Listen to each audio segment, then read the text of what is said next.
Muy bien, ya estamos iniciando la grabación. Les decía que entonces el tema de hoy se fundamenta en el estudio de los conceptos de la probabilidad. La probabilidad es llamada también la ciencia del juego. Nace de los juegos de azar. El ser humano en su búsqueda por ganar, ¿verdad? Los casinos, los juegos y juegos de azar, desde lo más básico, jugar dados, naipes, cartas, uno. eh, Hace años en Limón se jugaba pirinola y apostaban dinero. Y luego el tema de los casinos, ¿verdad? Blackjack, ruleta, todos estos juegos se fundamentan en probabilidades. En Costa Rica, a través de la Junta de Protección Social y sus juegos legales, tenemos la lotería, los chances, tenemos tres monazos, tenemos la loto. Ahora el lunes ya se hace el lanzamiento del gordo navideño. Voy a estar por ahí. Entonces tenemos juegos de azar donde compramos, somos jugadores pensando en qué, en ganar. Puede ser que el tema de hoy les cambie un poco la perspectiva en función del juego. Y de hecho es muy conocido como la teoría del juego como tal.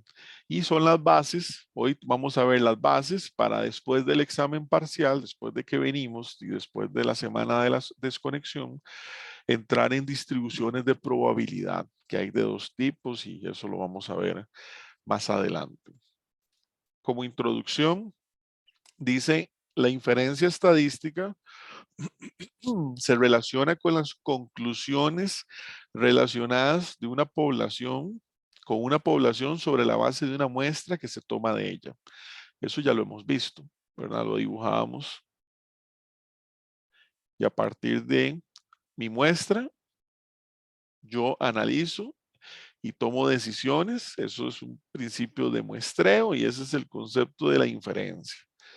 Y ya sabemos que eso paga un precio que se conoce como el sesgo o el error estadístico. Dada la incertidumbre de lo que pueda pasar existente en la toma de decisiones, es importante que se evalúen científicamente todos los riesgos implicados. Algo muy similar a lo que estamos viviendo con la pandemia. Tenemos mucha incertidumbre. Ya la incertidumbre no ha pasado. Lo que hemos aprendido es a vivir con esa incertidumbre, porque la pandemia no ha pasado, pero nos hemos acomodado, la economía se está acomodando, el turismo se está acomodando, estamos alineándonos a una nueva normalidad. Ya la Universidad de Costa Rica se proclamó, por dicha, y fue la apertura para que ayer se abrieran todas las instituciones públicas tienen que estar vacunados y vacunadas. Entonces, la UCR, en su afán de volver a clases presenciales, que ya eso no va a existir del todo, sino que vamos a entrar en modelos híbridos. Hay cursos que perfectamente pueden ser desarrollados virtualmente. Ya la pandemia nos demostró eso. Hay otros que sí están limitados porque son cursos de laboratorio con equipos especializados. Esos tienen que ser presencial, pero no todos los cursos son así. La teoría de la probabilidad, a menudo conocida como la ciencia de la incertidumbre, o sea, la ciencia de lo que pueda pasar, resulta útil para hacer estas evaluaciones. Su aplicación permite a quien toma decisiones y posee información limitada analizar los riesgos y reducir al mínimo el riesgo que existe. Está en función de queremos ir lo mejor preparado para la toma de decisiones basado en elementos cuantitativos o numéricos, cálculos de probabilidad.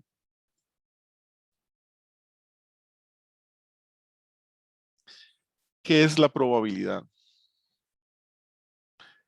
La probabilidad es un valor entre 0 y 1.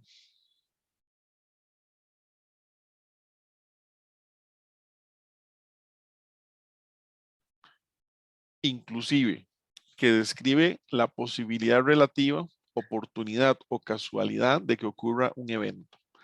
En la imagen podemos observar de que una probabilidad de 0 es que no va a suceder. Es lo que se conoce como probabilidad nula.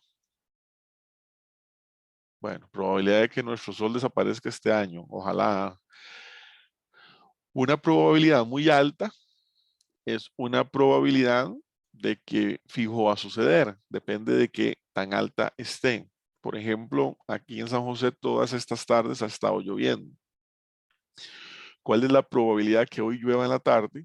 Tal vez no es del 100%, habría que ver, porque no tengo datos, pero basado en histórico, ayer, antier y demás, la probabilidad de que hoy en la tarde llueva es un valor alto en función de lo que ha pasado en días anteriores, pero no es meramente del 100. Para tener una probabilidad con ese nivel de certeza, yo debería tener un modelo, debería tener datos, debería de tener un análisis como tal. Una probabilidad del 50% es lo que se conoce como una probabilidad intermedia, como en el caso del lanzamiento de una moneda, como bien lo dice ahí. Bueno, y en función de el tipo de experimento o en función del suceso y en función de cómo se comportan los datos, puedo tener diferentes valores de probabilidad. Algunos conceptos. Experimento. Dice que un experimento es el proceso que induce a que ocurra una y solo una de varias posibles observaciones. Ahorita vamos a ver esos conceptos con el ejemplo del dado. Resultado. Resultado particular de un experimento. Lo que va a suceder o lo que puede salir o se puede dar. Evento. Conjunto de uno o más resultados de un experimento. En el caso del experimento del lanzamiento de un dado, hay 6 posibles resultados, pero existen varios posibles eventos. Veámoslo en la imagen. Aquí tenemos el lanzamiento de un dado. Como ustedes saben, un dado tiene 6 caras, ¿verdad? El número 1, el número 2, el número 3. Por ahí tengo yo unos dados. El número 4, el número 5 y el número 6. Los dados se hicieron muy famosos en una época, ya eso casi no se usa, porque ya eso es como estamos en una era digital. En años anteriores, los 80s, los 90s, se hicieron muy famosos con los juegos de mesa. Juegos como el Monopoly, tal vez a nivel de Estados Unidos. En Costa Rica teníamos el Gran Banco y juegos de ese tipo donde se tiraba un dado o se tiraban 2 dados y en función del resultado avanzaba tantas casillas. Bueno, ¿cuál es el experimento? Dice que es el proceso que induce a que ocurra una y solo una de varias posibles observaciones. Lanzar un dado. Al lanzar un dado, cada cara tiene un sexto de probabilidad de salir. Todas las caras tienen la misma probabilidad en la buena teoría. Estamos pensando, ¿por qué digo en la buena teoría? Pensando en que sea un dado que esté bien hecho y que sus caras no tengan ningún tipo de afectación y entonces la probabilidad de que salga una cara es la misma o que salga cualquier cara es la misma. Ahí estoy abriendo mi calculadora Casio y si yo calculo 1, para ver aquí, 1 entre 6, la probabilidad de que salga la cara del dado es de un 0,17%. Habíamos dicho anteriormente que las probabilidades van de 0 a 1. Un 0.17, vean que está relativamente bajo. Pero bueno, es relativamente bajo porque tengo 6 posibles resultados. Resultado particular de un experimento. Que a la hora de tirar el dado salga una u otra cara. Es un sexto de probabilidad. ¿Y cuáles son algunos posibles eventos relacionados? Bueno, algunos eventos relacionados dice conjunto de uno o más resultados de un experimento. En este caso, conjunto de uno o más resultados de tirar un dado. Un evento posible es que salga un número par. Un número par, estaríamos hablando entonces de las caras, que me salga el 2, que salga el 4 o que salga el 6. Ahí el asunto cambia. Ahí la probabilidad se vuelve 3 entre 6, que es igual a un tercio, no, perdón, sí, 3 entre 6, que es igual a un tercio de probabilidad. A un tercio, a un medio de probabilidad. Y un medio de probabilidad se convierte en un 50%. Lo mismo sería que el evento es que salga un número impar. Entonces, en los dados, en número impar, tendríamos el 1, tendríamos el 3, tendríamos el 5. Volvería a ser la misma situación. 3 entre 6 es igual a un medio y ahí tendríamos nuevamente un 50%. La suma del 50 y 50%, la sumatoria, es igual a 1, que es la probabilidad total de los posibles resultados. Aquí hay otros ejemplos, que se observe un número mayor que 4, o sea, como que saliera el 5 y el 6, que se observa un 3 o un número menor, que saliera el 1, el 2 o el 3, y a partir de ahí podríamos hablar de diferentes eventos en función de lo que pueda pasar.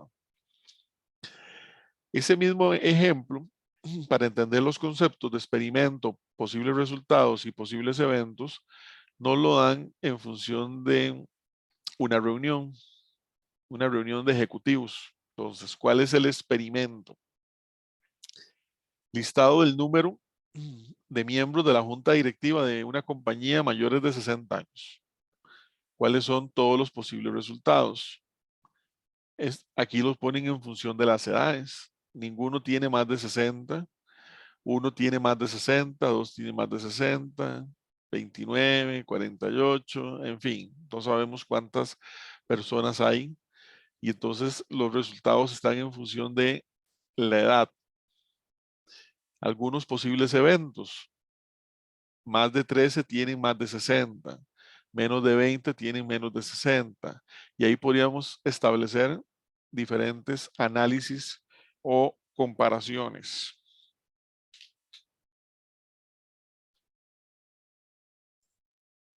Ok, enfoques para asignar probabilidades.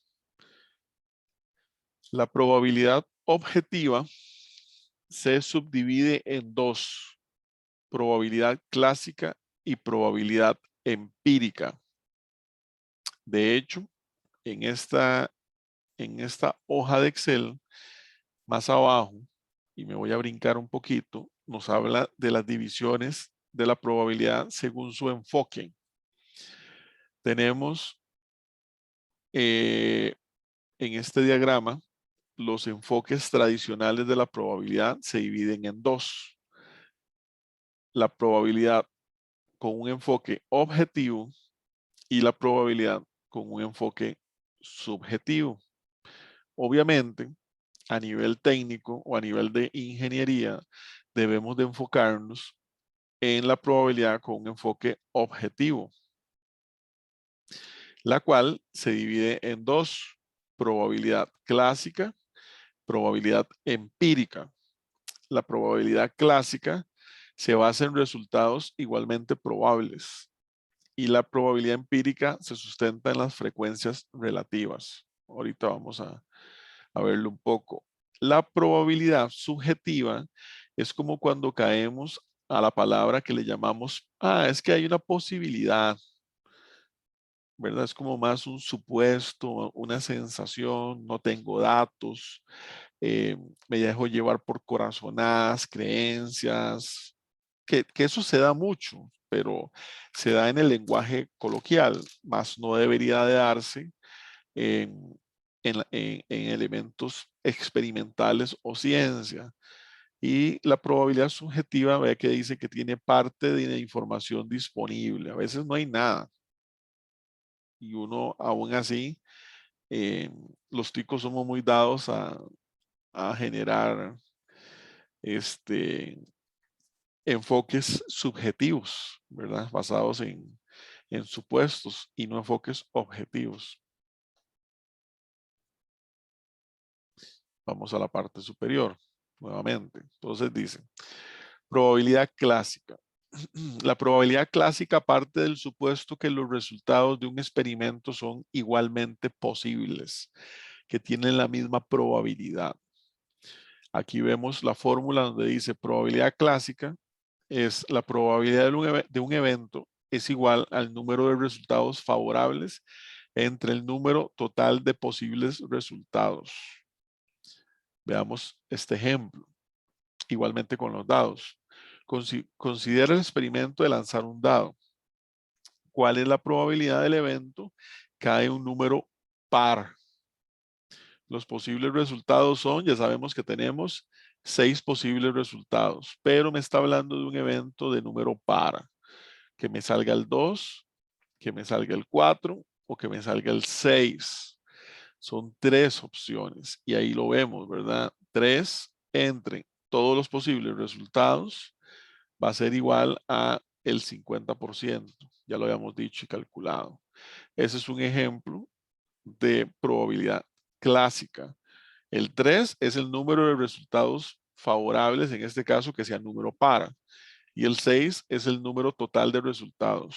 Si yo hiciera lo mismo con número impar, llegaría al mismo valor. Ya lo habíamos hecho. Número impar, tomar el 1, tomar el 3, tomar el 5. Nuevamente estaría entre 3 entre 6, que es igual a un medio, que es igual a un 0.5, un 50%. Ya ahí podemos analizar que la suma de las probabilidades de un evento nos tiene que dar igual a 1.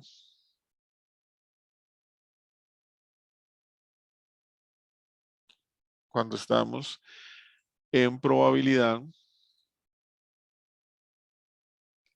con un enfoque objetivo.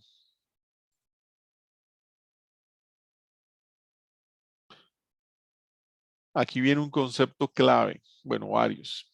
Mutuamente excluyente.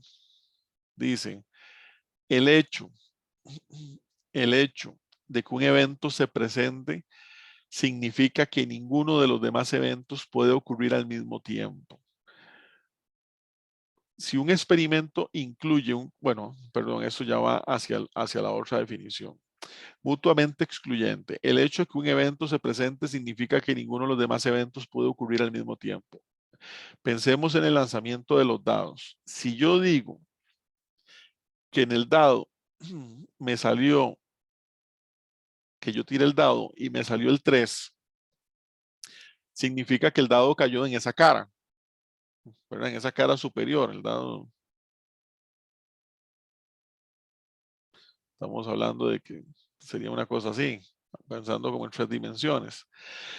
Significa que no me puede salir el 1, que no puede salir el 2, no puede salir el 4, no puede salir el 5, no puede salir el 6, salió el 3. Eso es un ejemplo de un resultado mutuamente excluyente. Solo una de las 6 opciones de resultados se puede dar. Tirar una moneda es el mismo caso. Yo agarro una moneda, la tiro. Claro, pensemos que la estoy dibujando ahí bien bonita. ¿verdad? Una moneda de 500 colones y la tiro y solamente me puede pasar dos cosas, o cae en un lado o cae el otro, nada más. Entonces, cada cara es un evento mutuamente excluyente. Yo no puedo tirar una moneda y que me caiga en las dos caras a la vez. Ahora bien, si un experimento, incluye un conjunto de eventos con todo tipo de resultados posibles, como los eventos de un número par y un número impar, en el experimento, el lanzamiento del dado, entonces el conjunto de eventos es colectivamente exhaustivo. ¿Qué significa colectivamente exhaustivo? Por lo menos uno de los eventos debe ocurrir cuando se lleva a cabo el experimento. Volviendo al dado, ya dijimos que hablar de una sola cara es mutuamente excluyente, pero si yo lanzo el dado y digo, bueno, me van a salir o me puede salir un número par, ya ahí estoy hablando de tres opciones, que me salga el 2, que me salga el 4 o que me salga el 6. Si lo veo desde esa perspectiva, se convierte en colectivamente exhaustivo. Pensemos en las cartas, en el naipe. No sé si les gusta jugar naipe. Cuando yo era joven a mí me encantaba. Ahí no había internet, ¿verdad? Que podía hacer uno. Un naipe son 52 cartas. Si yo hablara de que en el naipe me salga el, el as de bastos, hubiera dibujado algo más sencillo, ¿verdad? Es más, voy a dibujarlo hasta con el color que es. Si yo en un naipe dijera que de las 52 cartas quiero sacar el as de corazones rojo, ahora sí, eso es un ejemplo de mutuamente excluyente. ¿Por qué? Porque de las 52 cartas solamente hay un as de corazones rojo. Pero si yo del naipe dijera que lo que quiero es que me salga un as, que generalmente es una carta de mayor valor, entonces de pronto ya yo estoy hablando del as de corazones, del as de trébol, del as de bastos, ¿verdad? y del, y del as de, ¿cuál es el otro? Ya se me olvidó.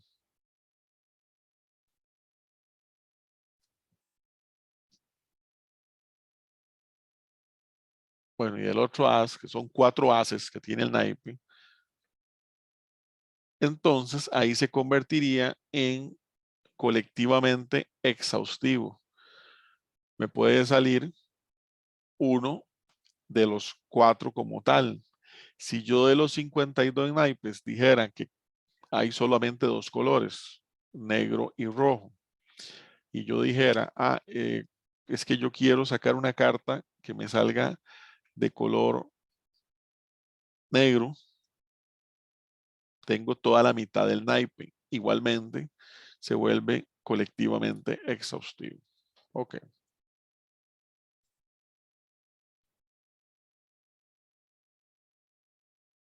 Si tienen duda, ustedes me mencionan, me preguntan. Probabilidad empírica. La probabilidad empírica o frecuencia relativa, el segundo tipo de probabilidad, se basa en el número de veces que ocurre el evento como proporción del número de intentos conocidos.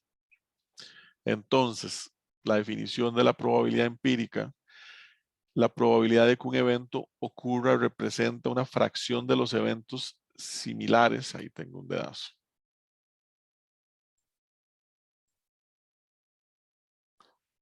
Similares.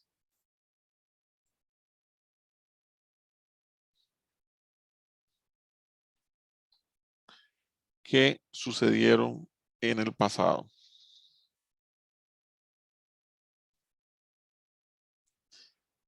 Si lo quisiéramos ver en términos de una fórmula, sería probabilidad empírica es igual al número de veces que ha ocurrido el evento, ¿verdad? Que yo estoy hablando de un histórico, entre el número total de observaciones, el número total de veces que se dio. Ayer salió el acumulado de la lotería. Entonces yo podría decir, bueno, ¿cuántas veces ha salido el acumulado en este año? Entonces, número de veces que ocurre el evento. No sé, yo creo que son 4 veces. Número total de observaciones. ¿Cuántos sorteos? No sé, digamos que son 100. Entonces ya yo podría calcular, ¿verdad? 4 entre 100. 1 entre 25. El enfoque empírico de la probabilidad se basa en la llamada ley de los grandes números. La clave para determinar probabilidad en forma empírica consiste en que una mayor cantidad de observaciones proporcionarán un cálculo más preciso de la probabilidad. Ya casi voy a la ley de los grandes números. Aquí tengo un ejemplo de cálculo de probabilidad empírica. Dice, el 1 de febrero del 2003 explotó el transbordador espacial Columbia. Sí, efectivamente. Este fue el segundo desastre en 13 misiones espaciales de la NASA. El primero, no sé si ustedes no lo pueden recordar porque no habían nacido, pero el primero fue el transbordador Challenger. Eso fue en el año 86. Yo estaba muy pequeñito, pero aún así lo recuerdo.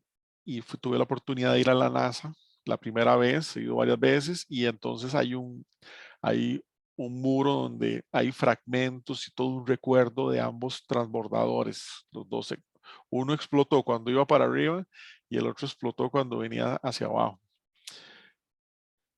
Este fue el segundo desastre entre 113 misiones espaciales de la NASA. Con base en esta información, ¿cuál es la probabilidad de que una futura misión concluya con éxito? Dice, para simplificar, utilice letras o números. P representa la probabilidad y en este caso, P de A representa la probabilidad de que una futura misión concluya con éxito. Supongo que le ponen PDA por un tema de traducción del inglés del libro. ¿Cuál es la probabilidad de acierto, de seguridad o de éxito? Assurance. Yo podría llamarle cuál es la probabilidad de éxito. PDE, no importa, es lo mismo. Probabilidad de un vuelo exitoso, número de vuelos exitosos entre número total de vuelos. La probabilidad de éxito, en este caso de la NASA, 111. ¿Por qué? Porque son 113 vuelos menos 2 que eh, tuvieron repercusión. Se convierte en 111 entre el total. 0,98. Este resultado sirve como aproximación de probabilidad. En otras palabras, por experiencia, la probabilidad de que una futura misión del transbordador espacial concluya con éxito es de un 98%. Es una probabilidad muy alta, pero igualmente uno le da temor, ¿verdad?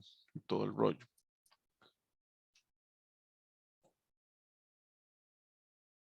Ahora bien, ley de los grandes números. Dice, la ley de los grandes números es una gran cantidad de intentos. A eso también se le llama en simulación con Excel, iteraciones corridas.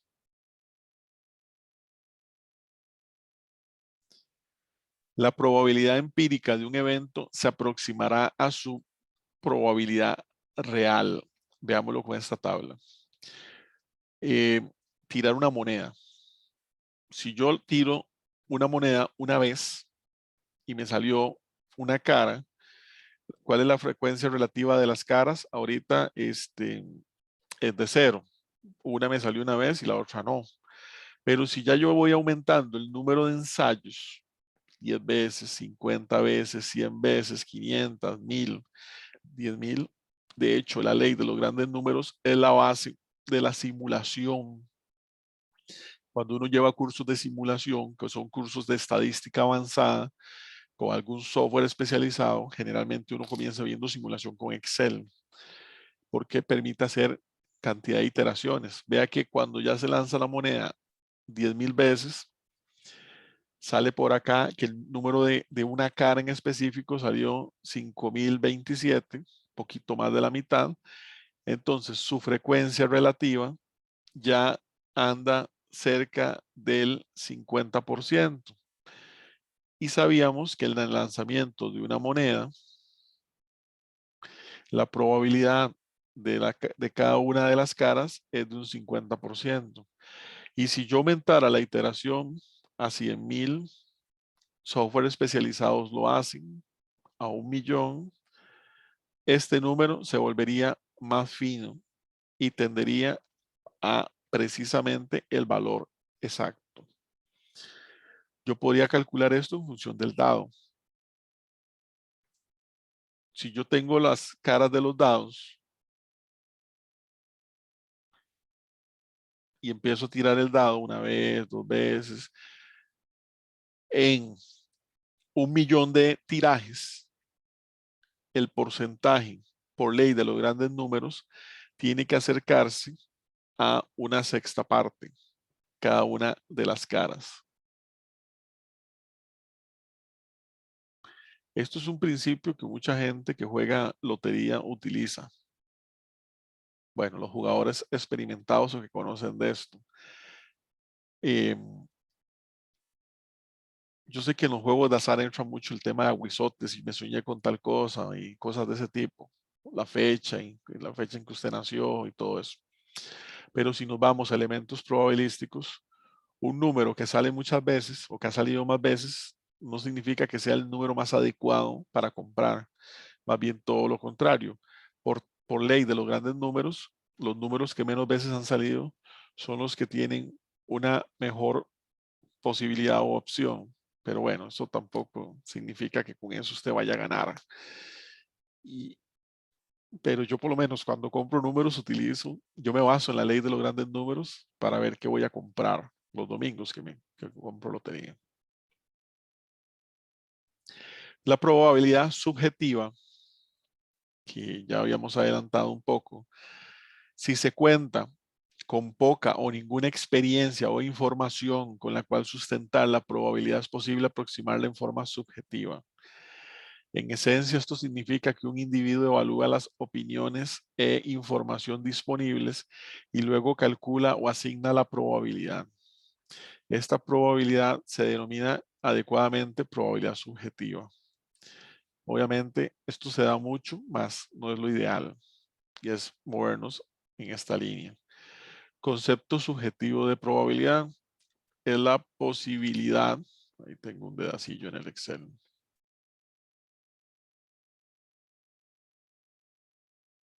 me comí una I. Ve que hablan de la palabra posibilidad de un evento en particular que asigna a un individuo a partir de cualquier información que encuentre disponible. Ejemplo, en el fútbol, como generalmente el tico es muy fanático, yo no, pero uno habla mucho en función de probabilidad subjetiva. Entonces, digamos, yo llego y digo, el fin de semana juega Saprissa y yo soy fiebre sapricista. Y yo digo, Saprissa tiene que ganar. Me estoy basando más en un elemento sentimental, no de datos, no de tabla, de cómo va, cuál es el porcentaje de rendimiento, cómo estás en la posición y una serie de parámetros. Entonces se vuelve un elemento meramente subjetivo. No es que sea malo del todo, de ello, es parte de lo que uno desea, la diferencia entre lo que uno quiere y lo que realmente pueda suceder, pues puede tener una línea muy delgada. Para la vida común, uno puede manejar probabilidades subjetivas, no pasa nada. Para una discusión, hasta para postear algo en redes. Pero para los negocios, a nivel profesional, tenemos que tener un enfoque de probabilidad del tipo objetivo. No podemos basarnos en elementos meramente subjetivos.